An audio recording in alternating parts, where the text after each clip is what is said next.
प्राचीन समय की बात है। भारत में एक राजा राज्य करता था। वह बड़ा प्रतापी तथा दानी था। वह नित्य प्रति मंदिर में भगवत दर्शन करने जाता था। वह ब्राह्मण और गुरु की सेवा किया करता था। उसके द्वार से कोई भी वाचक निराश होकर नहीं लौटता था। वह प्रत्येक गुरुवार को व्रत रखता एवं पूजन करता था। हर दिन गरीबों की सहायता करता था। परंतु वह सब बातें उसकी रानी को अच्छी नहीं लगती थी। वह न व्रत करती और न किसी को एक भी पैसा दान में देती थी। वह राजा में भी ऐसा करने को मना किया करती थी। एक समय की बात है कि राजा शिकार खेलने वन को चले गए। घर पर रानी और दासी थी। उस समय गुरु बृहस्पति साधु का रूप धारण कर राजा के दरवाजे पर भिक्षा मांगने आए। साधु ने रानी से भिक्षा मांगी तो वह कहने लगी, हे साधु महाराज, मैं इस दान और पुण्य से तंग आ गई हूँ। इस कार्य के लिए तो मेरे पतिदेव ही बहुत हैं। अब आप ऐसी कृपा करें कि सारा धन नष्ट हो जाए तथा मैं आराम से रह सकूं। साधु रूपी बृहस्पति देव ने कहा, हे देवी, तुम बड़ी विचित्र हो। संतान और धन से कोई दुखी नहीं होता है, इसको सभी चाहते हैं। पापी भी पुत्र और धन की इच्छा करता है। अगर तुम्हारे पास धन अधिक है तो भूखे मनुष्यों को भोजन कराओ, प्याऊ लगवाओ, ब्राह्मणों को दान दो, धर्मशालाएं बनवाओ, कुआं, तालाब, बावड़ी, बाग, बगीचे आदि का निर्माण कराओ तथा निर्धनों की कुंवारी कन्याओं का विवाह कराओ। साथ ही यज्ञ आदि करो। इस प्रकार के कर्मों से आपके कुल का और आपका नाम परलोक में भी सार्थक होगा एवं तुम्हें भी स्वर्ग की प्राप्ति होगी।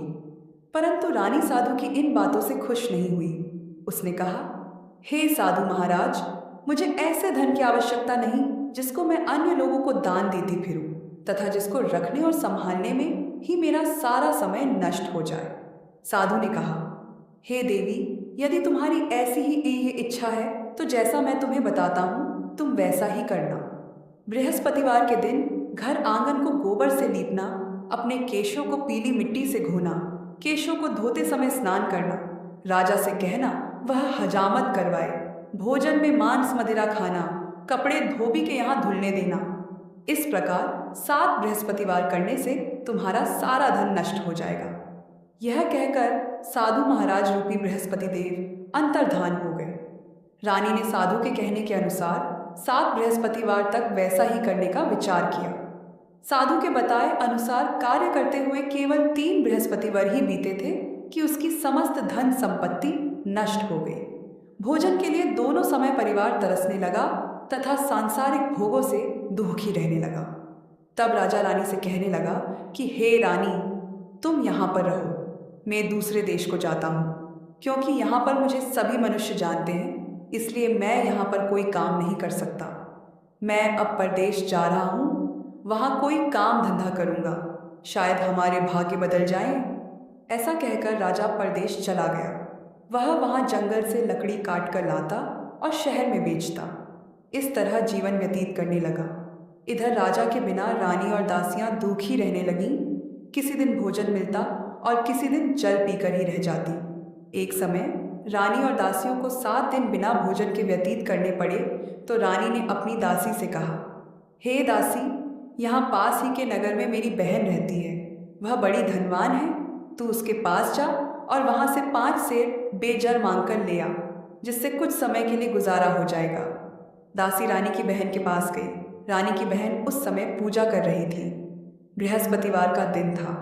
दासी ने रानी की बहन से कहा, हे रानी, मुझे आपकी बहन ने भेजा है, मुझे 5 सेर बेजर दे दो। दासी ने यह बात अनेक बार कही, परंतु रानी की बहन ने कोई उत्तर नहीं दिया, क्योंकि वह उस समय बृहस्पतिवार की कथा सुन रही थी।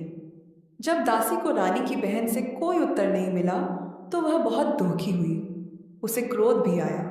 वह लौटकर रानी से बोली, हे रानी, आपकी बहन बहुत ही घमंडी है। वह छोटे लोगों से बात भी नहीं करती। मैंने उससे कहा तो उसने कोई उत्तर नहीं दिया। मैं वापस चली आई। रानी बोली, हे दासी, इसमें उसका कोई दोष नहीं है। जब बुरे दिन आते हैं तब कोई सहारा नहीं देता। अच्छे बुरे का पता विपत्ति में ही लगता है। जो ईश्वर की इच्छा होगी वही होगा। यह सब हमारे भाग्य का दोष है। उधर रानी की बहन ने सोचा कि मेरी बहन की दासी आई थी, परंतु मैं उससे नहीं बोली। इससे वह बहुत दुखी हुई होगी, अतः कथा सुन और विष्णु भगवान का पूजन समाप्त कर वह अपनी बहन के घर आई और कहने लगी, हे बहन, मैं बृहस्पतिवार का व्रत कर रही थी। तुम्हारी दासी हमारे घर गई थी, परंतु जब तक कथा होती है तब तक हम लोग न उठते हैं और न बोलते हैं, इसलिए मैं नहीं बोली। कहो, दासी क्यों गई थी? रानी बोली, बहन, हमारे घर अनाज नहीं था। वैसे तुमसे कोई बात छिपी नहीं है, इस कारण मैंने दासी को तुम्हारे पास 5 सेर बेजा लेने के लिए भेजा था। रानी की बहन बोली, बहन देखो, बृहस्पति भगवान सबकी मनोकामना पूर्ण करते हैं। देखो, शायद तुम्हारे घर में ही अनाज रखा हो। यह सुनकर दासी घर के अंदर गई तो वहां उसे एक घड़ा बेजर का भरा मिल गया। उसे बड़ी हैरानी हुई क्योंकि उसने एक एक बर्तन देख लिया था। उसने बाहर आकर रानी को बताया। दासी अपनी रानी से कहने लगी, हे रानी, देखो, वैसे हमको जब अन्न नहीं मिलता तो हम रोज ही व्रत करते हैं। अगर इनसे इस व्रत की विधि और कथा पूछ ली जाए तो उसे हम भी कर लिया करेंगे। दासी के कहने पर रानी ने अपनी बहन से बृहस्पतिवार व्रत के बारे में पूछा।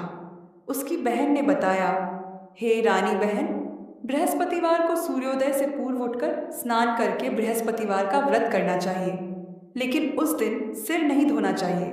बृहस्पतिवार के व्रत में चने की दाल और मुनक्कों से विष्णु भगवान का केले के वृक्ष की जड़ से पूजन करें तथा दीपक जलाएं। उस दिन एक ही समय भोजन करें। भोजन पीले खाद्य पदार्थ का करें तथा कथा सुने। इस प्रकार करने से गुरु भगवान प्रसन्न होते हैं, अन्न, पुत्र, धन देते हैं। इस तरह व्रत और पूजन की विधि बताकर रानी की बहन अपने घर लौट गई। रानी और दासी दोनों ने निश्चय किया कि वे बृहस्पति देव भगवान का पूजन जरूर करेंगे। 7 दिन बाद जब बृहस्पतिवार आया तो उन्होंने व्रत रखा। घुड़साल में जाकर चना और गुड़ श्रीण लाई तथा उस दाल से केले की जड़ में विष्णु भगवान का पूजन किया। अब भोजन कहाँ से आए?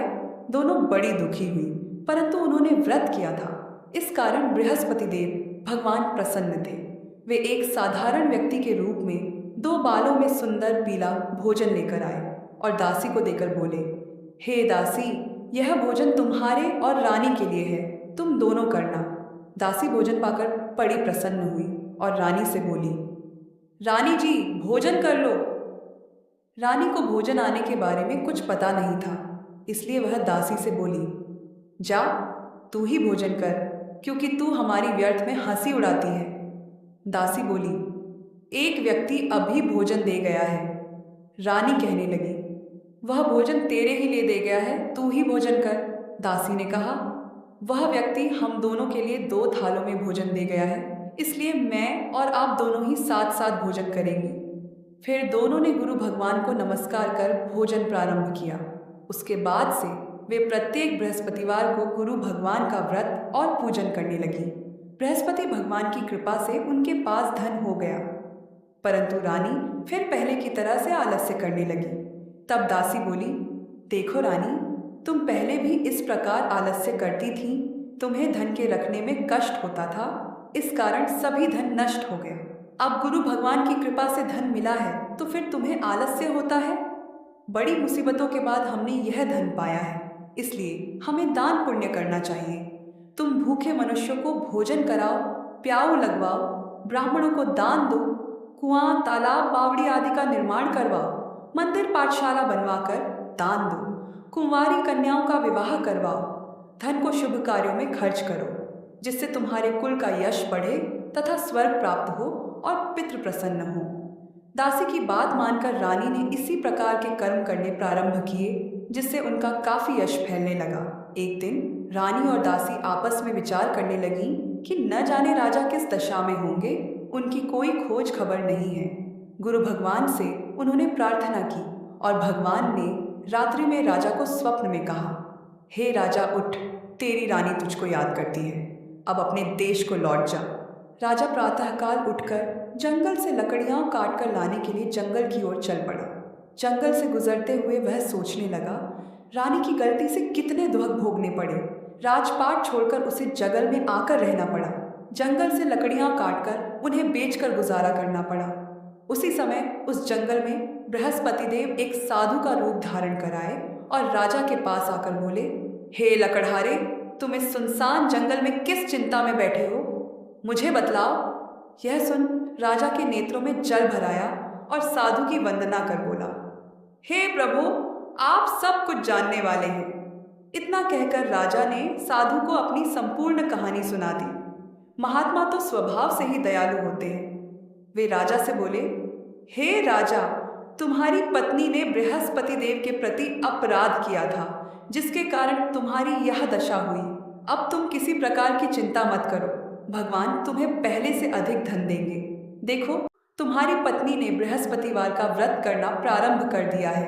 अब तुम भी बृहस्पतिवार का व्रत करके चने की दाल व गुड़ और जल को लोटे में डालकर केले के पत्ते से भगवान विष्णु का पूजन करो। फिर कथा कहो या सुनो, भगवान तुम्हारी सब कामनाओं को पूर्ण करेंगे। साधु को प्रसन्न देखकर राजा बोला, हे प्रभु, मुझे लकड़ी बेचकर इतना पैसा भी नहीं बचता जिससे भोजन करने के उपरांत कुछ बचा सकूं। मैंने रात्रि में अपनी रानी को व्याकुल देखा है। मेरे पास कोई साधन नहीं जिससे समाचार जान सकूं। फिर मैं बृहस्पतिवार की कौन सी कहानी कहूं या सुनूं? मुझको तो कुछ भी मालूम नहीं है। साधु ने कहा, हे राजा, तुम किसी बात की चिंता मत करो। बृहस्पतिवार के दिन तुम रोजाना की तरह लकड़ियां लेकर शहर में जाओ। तुम्हें रोज से 2 गुना धन प्राप्त होगा, जिससे तुम भली भांति भोजन कर लोगे तथा बृहस्पति देव की पूजा का सामान भी आ जाएगा।